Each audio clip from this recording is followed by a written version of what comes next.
Let's now come back to the XOR problem. The XOR problem was this one here. And my claim to you is that a simple one-layer, two-hidden unit neural network is able to perfectly discriminate the XOR data. Something that we shown was we ran into contradictions. We just couldn't discriminate with linear classifiers. So although XOR is non-linearly separable, we can perfectly classify the data using a simple MLP. In this case, we're using a hard threshold, which is just the sign function, right? This is just a sign of whatever goes into it. Now, before we try to tackle this, what are these values that we have in the figure? Anyone know? Biases? Biases. Right. Remember that every one of these nodes computes what? Every one of the nodes computes an activation over W transpose X plus bias. So these ones are the bias here. And then we have the weights. This is, let's call it W11 and call this one W12, that go into here and get multiplied by the X's, right? Okay, so the ones in the figure are the biases. So besides the biases that we see and besides the activation function, which we said was just a sign function, let's add some more weights to the network.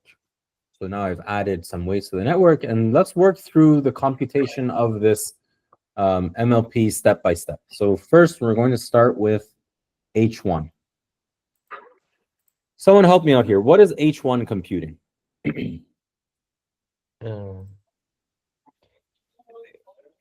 X1 multiplied by 1 plus X2 multiplied by 1 and plus bias term.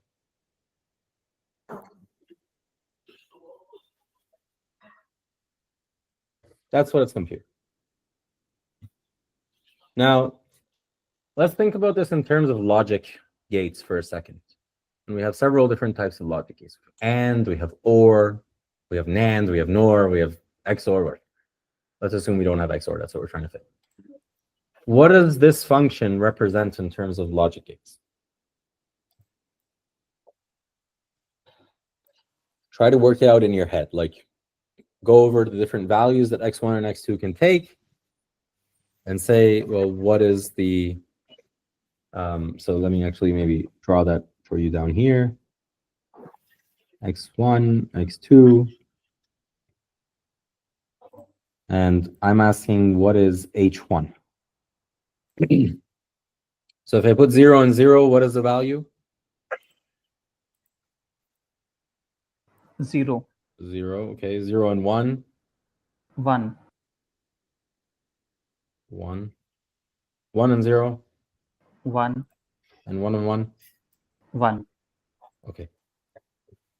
So what does this correspond to? OR gate. Who thinks OR? Okay, who thinks AND? Right? It seems like it's an OR function, right? This is giving us the logical relationship for an OR. So really, what this corresponds to is X1 or X2. Okay, let's continue on. What does H2 compute? H2 is X1 plus X2 minus 1.5. I want you to mentally, again, assume or imagine the logic table. This is AND gate. This would give us an AND gate, right? So this would give us X1 and X2. Yes? Okay, let's move on. What does now Y compute? Y is H1 plus H2 minus 0.5. Okay, this one's now a bit more difficult. Sorry, not plus, but minus.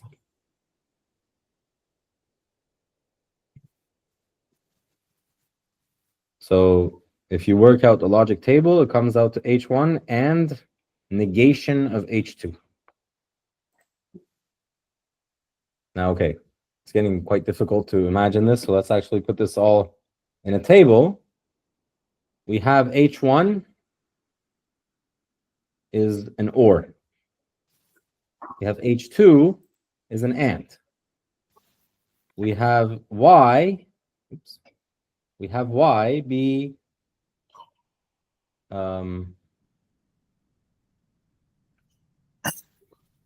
this expression here, which is the first one, ANDed with the negation of the second one. And if you work out each of the logic values in this table, you get exactly what you would expect for the XOR data.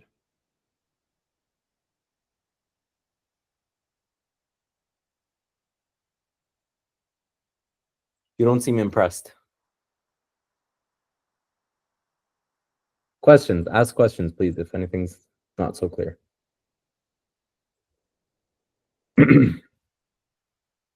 Okay, so maybe let's continue with this example. I'm not letting you go.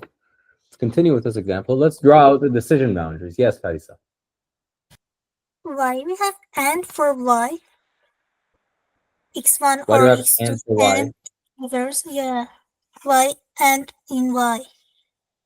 So if we draw out the value here of, let's say, h1 and h2, and then we want the y value, then if I plug in the values of h1 and h2 into here, then what do we get? We get 0 minus 0 minus 0.5 is 0, 0 minus 1 is 0, this is 1, and this is 1, I believe. No, this is also 0. And this corresponds to, it's not just AND, but it's AND with a negation of h2. So you just have to work through the logic table to get this expression. Now, at a high level, just by looking at the weights that exist in our model, all of these weights are +1, but this one is a -1. That's where the negation comes from, right? And then you can think of it as the first case where we had +1s together and it was AND in that case. Okay? Yes, thank you. Okay, so let's say I have this table here. Yes, Manav? Like why this is -1? Is it something that we define, or is it something that is defined by a equation that we have? Why the -1 at Yeah, X? that's a fair question. For the sake of argument, just to show that a simple MLP can do what MLP with a nonlinear activation function can do what a linear model can't do, which is fully regress XOR, I've just assigned some weights. I'm telling you, assume these weights for a model and assume this architecture. We haven't yet gotten to like how do we actually learn for a particular data set. So I'm just for now assuming that this is given to us. Okay, so let's assume that I want to draw out the decision boundary for this function. And it's actually quite nice if you work at it step by step. So we have given to us the output, which is determined by this expression here. It's two clauses. One of them is negated, and then they're conjuncted together. And so let's first try to draw out x1 or x2. It's going to look something like this. x1 or x2 for all the combinations that we have here gave us these logic outputs. So if I draw a line like the one here, and then if I cover all the space which would correspond to that satisfying the clause, I would get something that looks like that. Now, what about the second expression? So we have, first, let's start with the inner side. We have x1 and x2. I'm sure many of you, you're all clever, so you can now imagine that it's just another line that goes something like that. And once again, anything that lies above this line would be satisfying that clause. So far, so good? Yes? Good. But now there's a negation in front of it, so maybe it's on this side. It's not the other side, it's on this side. But now we have two clauses. So one of them is this area, and the other one is that area. And we're ANDing them together. And so what does that mean? That means the area that satisfies both of these clauses, which is everything in between. Very nice. Now I have a decision boundary that's not just one line, but it's two lines in parallel. It's disconnected, disjoint, doesn't matter. But it's perfectly able to classify the points that I have. Okay, it's really not clear now.